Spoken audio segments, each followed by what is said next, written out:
Hello guys, welcome all of you. आज हम देखेंगे गियर ट्रेन्स के प्रॉब्लम जो कि गेट, ईएससी, जूनियर इंजीनियर्स और एचपी सेल्स के एग्ज़ाम में आपको हेल्प करेंगे। तो चलो शुरू करते हैं आज का session. Okay, so first question is here. Gear train shown in the figure consists of gears P, Q, R and S. Gear Q and gear R are mounted on the same shaft. All the gears are mounted on a parallel shaft and the number of teeth on P, Q, R, S are given 24, 45, 30 and 80 respectively. Gear P is rotating at 400 rpm. The speed in the rpm of gear S. So we have to find out what will be the speed of gear S in rpm. This question is asked in GATE 2017 in a set 2. So P, Q, R, S 4 gears are given. So इस तरीके के question को हम कैसे solve करेंगे वो आज देखेंगे। तो इसमें क्या करना है कि हमें क्या निकालना है, speed in the RPM of gear S. तो चलो देखते हैं कि इसको कैसे सॉल्व किया जाता है।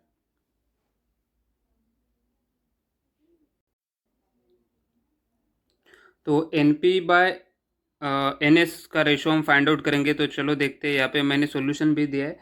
तो यहाँ पे मैं आपको सॉल्व करके दिखाऊंगा कि ये कैसा अप्रोच रहना चाहिए।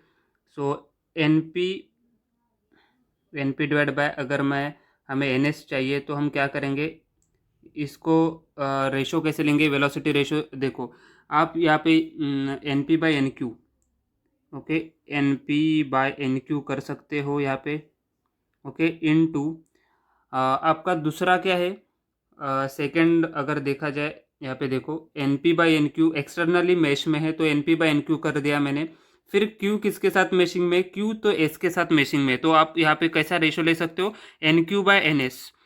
सो N Q by N S आप रेशो ले सकते हो यहाँ पे, N Q by N S, okay, ये बना आपका।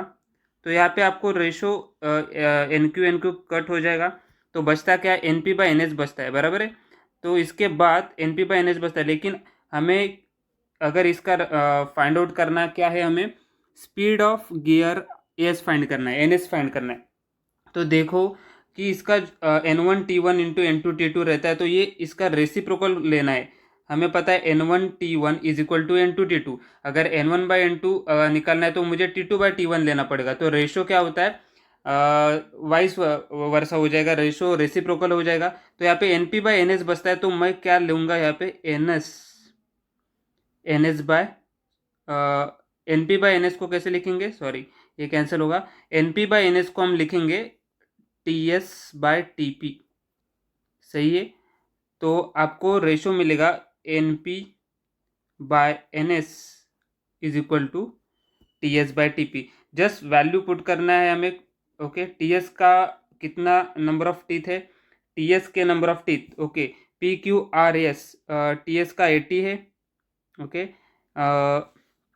Number of teeth on T S 80 and number of teeth on P, अगर पी का 24 है, यहाँ पे मैंने सॉल्यूशन दिया है वो भी देख सकते हो, यहाँ पे पी का 24 है, ओके। और एन पी कितना दिया है, एन पी दिया है आपको 400 आरपीएम, एन पी दिया है 400 RPM, 400 RPM divided by N S. यहाँ से आपको एन एस मिलेगा, यहाँ से आपको एन एस मिलेगा। सॉल्व करो इसको, सेम यहाँ पे भी मैंने दिखाया आंसर में। अगर आपको वहाँ से नहीं समझ में आया तो यहाँ पे सॉल्यूशन देख लेना। तो एन एस आपको मिलेगा 120 आरपीएम, ओके। तो 120 is the right answer, 120 RPM हम लिख सकते हैं, ओके। आरपीएम में बोला है फाइंड आउट करो, तो 120 आरपीएम बनेगा, ओके। समझ में आया क्वेश्चन कैसे सॉल्व किया है, बहुत ही ईजी था। ट्रिक आपको समझ में आना चाहिए। इसका ट्रिक क्या है, अगर N P by N S, okay, यहाँ पे देखो पी और एस में निकालना है और एन एस हमें चाहिए, तो N P by N S सबसे पहला जो गियर है उसको लेंगे और लास्ट वाला गियर हम सोचेंगे कि कैसे निकालना है। तो N P by N S is equal to N P by N Q. N P by N Q यानी कि क्या आएगा, पी और क्यू एक्सटर्नली मैश है तो N P by N Q. Again Q किसके साथ मैशिंग में, क्यू एस के साथ मैशिंग में, तो यहाँ पे हम क्या करेंगे, N Q by N S करेंगे। तो एन क्यू तो सेम है, तो बचा क्या, एन पी बाई बचा क्या आपका N P by N S, okay. लेकिन N P by N S को हम क्या करेंगे, रेसिप्रोकल लेंगे T S upon T P, जैसे कि मैंने यहाँ पे लिखा है T S by T P. Just take the reciprocal क्यों रेसिप्रोकल रहना है, क्योंकि N1P1 is equal to N1T1 is equal to N2T2 रहता है। ओके, तो चलो नेक्स्ट एग्जांपल देखेंगे। सॉरी, इस एग्जांपल में देखो क्या दिया है। Gear 2 rotates at 1200 rpm in counterclockwise direction and gear engage with a gear third. Gear third and gear 4 are mounted on the same shaft. Gear 5 engage with a gear 4. The number of teeth on gear 2, 3, 4, 5 are, ये दिया हुआ है teeth respectively. The angular speed of gear S. तो इस तरीके के problem में कैसे अप्रोच रखना है, गेट एमई 2014 में आ चुका है। इस तरीके के प्रॉब्लम में कैसे अप्रोच करना है मैं आपको बताऊंगा।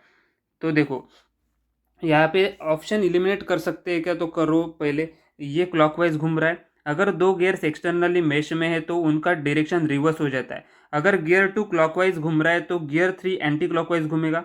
Okay, gear 2 clockwise, sorry gear 2 का रोटेशन कैसे दिया है, एंटी क्लॉकवाइज है, तो गियर 3 आपका क्लॉकवाइज घूमेगा। गियर 3 आपका क्लॉकवाइज घूमेगा। अगर गियर 3 मेरा क्लॉकवाइज घूम रहा है तो इंटरनल गियर 4 है, 3 और 4 क्या है, इंटरनल गियर्स है। इंटरनल गियर्स में आपका रोटेशन सेम रहता है, एक्सटर्नल गियर्स में आपका रोटेशन रिवर्स डायरेक्शन में जाता है। अगर क्लॉकवाइज एक का क्लॉकवाइज है तो दूसरे का एंटी क्लॉकवाइज आएगा, लेकिन जब भी इंटरनल गियर्स रहेंगे तो दोनों का रोटेशन सेम आएगा। तो गियर 2 हमारा एंटी क्लॉकवाइज घूम रहा था, तो गियर 3 एक्सटर्नल मेश में है गियर 2 के साथ, तो वो क्लॉकवाइज आएगा। 3 एंड 4 इंटरनली मेश है, तो 3 का जो भी डायरेक्शन रहेगा वही सेम डायरेक्शन 4 का भी रहेगा, तो 4 का डायरेक्शन क्या आएगा, क्लॉकवाइज आएगा।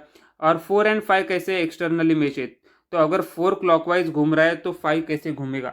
अगर मेरा 4 क्लॉकवाइज घूम रहा है तो 5 मेरा एंटी क्लॉकवाइज घूमेगा। ओके, तो आंसर इसका आना चाहिए काउंटर क्लॉकवाइज। क्लॉकवाइज का ऑप्शन चला जाएगा, सेकेंड ऑप्शन गलत है, क्लॉकवाइज का ऑप्शन भी चला जाएगा। तो काउंटर क्लॉकवाइज का ऑप्शन क्या बनता है, ए और सी बनता है। तो हमें देखना है कि ए और सी में से कोई एक सही होगा। ये तो गलत है और ये भी गलत है, तो ए और सी में कोई कोई एक सही है, तो वो कैसे निकालेंगे हम।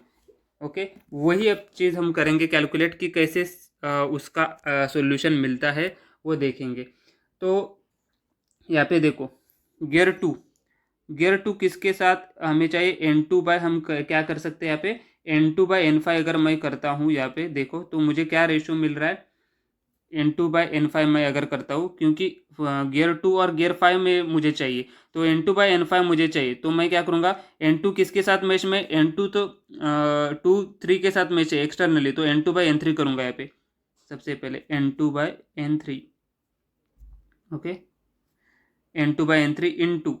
उसके बाद आपको क्या देखना है, 3 किसके साथ मैचिंग में, 3 तो मेरा, सॉरी 3 किसके साथ नहीं है, डायरेक्टली हमारा N2 बाई N3 करने के बाद 4 और 5 गियर एक्सटर्नली मैचिंग में है। तो हम यहाँ पे ले सकते हैं N4 into N5, N4 into N5 कर सकते हैं, N4 इंटू N5। ओके, अभी अगर ये हुआ है तो 3, okay 3 and 4, gear number 3 and 4 क्या है, इंटरनल माउंट है, तो जितना भी आपका स्पीड 3 का रहेगा उतना ही स्पीड आपका 4 का रहेगा। दोनों इंटरनल गियर से, दोनों का डायरेक्शन भी सेम रहेगा, इंटरनल गियर्स में आपका स्पीड सेम रहता है। तो N3 is equal to N4 यहाँ पे हम कह सकते हैं, N3 is equal to N4 इसमें हो जाएगा, क्योंकि इंटरनली माउंटेड है, तो N3 is equal to N4 का। तो हमें यहाँ पे रेशो क्या मिल रहा है, देखो N2 बाई N5 मिल रहा है, N2 बाई N5 चाहिए था तो N2 बाई N5 मिल रहा है, लेकिन हमें वाइस वर्सा लेना है। अगर N2 बाई N5 को हम टीथ में रिप्रेजेंट कर रहे हैं, तो टीथ में अभी अभी बोला था मैंने कि इसको वाइस वर्सा कर दो, तो इसको वाइस वर्सा क्या करेंगे, T5 बाय T2, तो T5 बाय T2 कर देंगे। और हमें क्या पूछा है यहाँ पे कि angular speed of gear 5 N5 पूछा है, तो T5 बाय T2 का रेशो ले लो। T5 कितना है, देखो T5 का हमारा वैल्यू कितना है, T5 30 है, 30 और T2 20 है, T5 30, T2 20, ओके। और N2 बाय N5 कितना है, देखो N2 का दिया है रोटेशन 1200 RPM दिया हुआ है, 1200 दिया है, तो N5 निकालो यहाँ से N5 निकालना आना चाहिए। देखो 1200 दिया था, N5 क्या आएगा, 1200 इंटू 20 डिवाइडेड बाय 30 तो कितना आ रहा है, देखो कितना आ रहा है,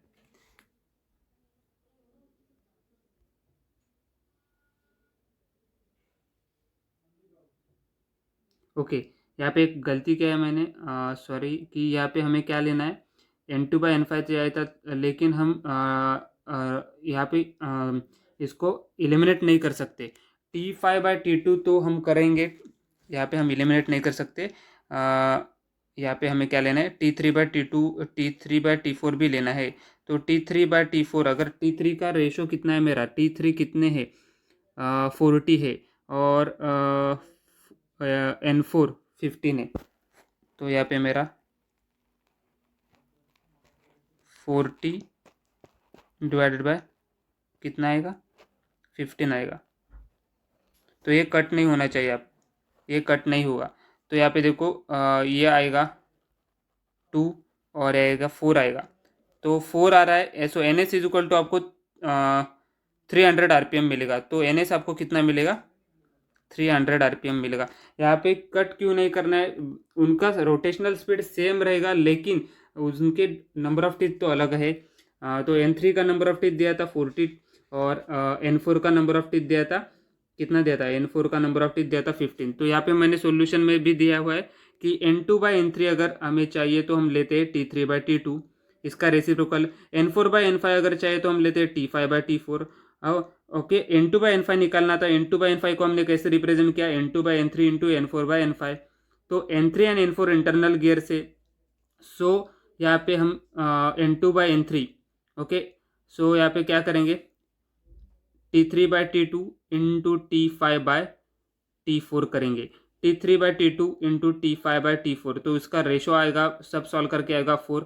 तो इसमें बाद में हमें क्या चाहिए था, N5 चाहिए था, तो N2 1200 RPM था, तो डिवाइड बाय 4 कर दो, तो 300 RPM आएगा। और रोटेशन तो हमने पहले ही कैलकुलेट करके रखा है कि रोटेशन हमारा काउंटर क्लॉकवाइज आएगा। तो सही ऑप्शन क्या है, A is the right option. Okay, so यहाँ पे समझ में आना चाहिए कि ये कैंसिल नहीं कर सकते, N3 एंड N4 कैंसिल आप नहीं कर सकते। Okay, next question.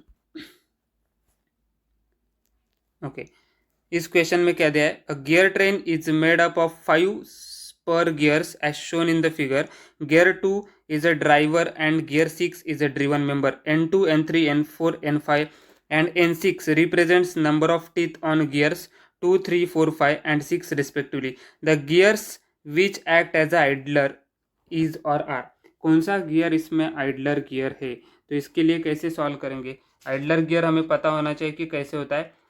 अगर आइडलर गियर मतलब उसका वेलोसिटी रेशो अगर हम लेते हैं तो उसको वेलोसिटी रेशो में वो नहीं आएगा। ओके, नंबर ऑफ टीथ उसके नहीं आएंगे, वेलोसिटी रेशो में वो कैंसिल हो जाएगा। तो कौन सा कैंसिल आउट हो जाता है, तो हम देखेंगे कि इसको हम कैसे कर सकते हैं। यहाँ पे देखो, ओके, यहाँ पे मैं आपको करके दिखाता हूँ। ओके, तो N2 और N3 मैशिंग में है। सो N2/N6 अगर मैं यहाँ पे लिखता हूँ, N2/N6 अगर मैं लिखता हूँ, तो N6 इज इक्वल टू, देखो कौन किसके साथ मैच कर रहा है, N2 N3 के साथ मैच कर रहा है, तो N2/N3 आएगा। ओके, N2 4 5 के साथ मैच कर रहा है, तो N4 इंटू N5 आएगा, N4 इंटू N5 आएगा। और 5 6 के साथ एक्सटर्नल मैच कर रहा है, तो N5 इंटू N6 आएगा। ओके, ये हमारा बना वेलोसिटी रेशो। ओके, तो इसमें देखो कि हमें क्या क्या नज़र आ रहा है, number of teeth on wheel 5 does not appear in the velocity ratio. क्यों अपियर नहीं होगा, क्योंकि यहाँ से N5 हमारा N5 के साथ कैंसिल हो जाएगा, हमारा रेशो बचेगा N2/N3 is equal to N4/N6। Ratio क्या बच रहा है, N2/N3 इंटू N4/N6। 5 यहाँ पे आइडलर गियर हो जाएगा, क्योंकि वेलोसिटी रेशियो में number of teeth on wheel 5 does not appear. यहाँ पे N5 कट हो रहा है, दोनों कैंसिल हो रहे हैं, तो यहाँ पे हम बोल सकते हैं कि यहाँ पे हमारा जो गियर फिफ्थ था, जो कि व्हील फिफ्थ था, उसमें उसे हम आइडलर गियर कहेंगे, क्योंकि number of teeth on wheel 5 does not appear in the velocity ratio. तो यहाँ पे only C is the answer, only 5 gear जो है आपका आइडलर गियर बनेगा। ओके, तो ऐसे सॉल्व करना है, यहाँ पे मिस्टेक नहीं करना है आपको। ये गलती जो मैंने कर के दिखाई है कि N3 एंड N4 हम कैंसिल आउट करते हैं, ये आपको कैंसिल नहीं करना है।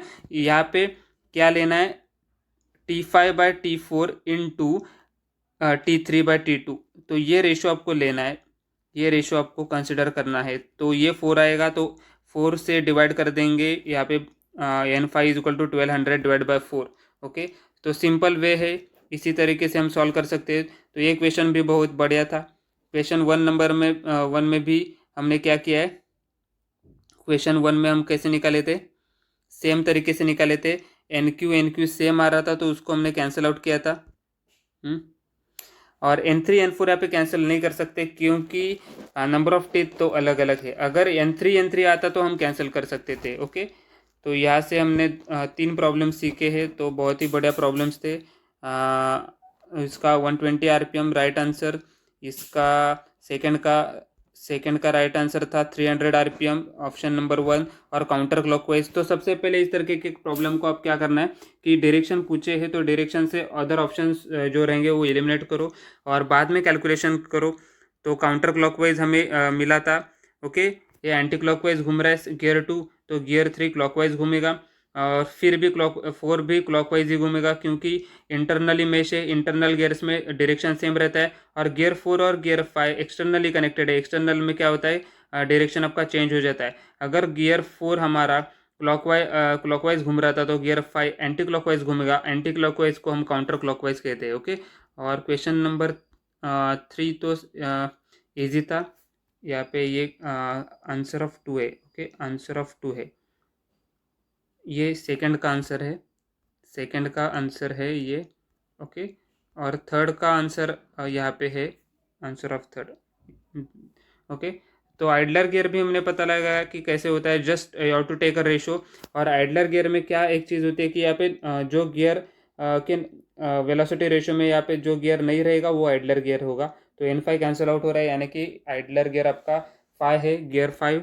Okay, so thank you very much subscribers, this is our channel name Minendra Surve. Join us on WhatsApp group, आपको लिंक मिलेगा डिस्क्रिप्शन बॉक्स में, लिंक अवेलेबल रहेगा, और ये हमारा कॉन्टैक्ट नंबर है। So all the best all GATE aspirants as well as ESE aspirant. Thank you very much.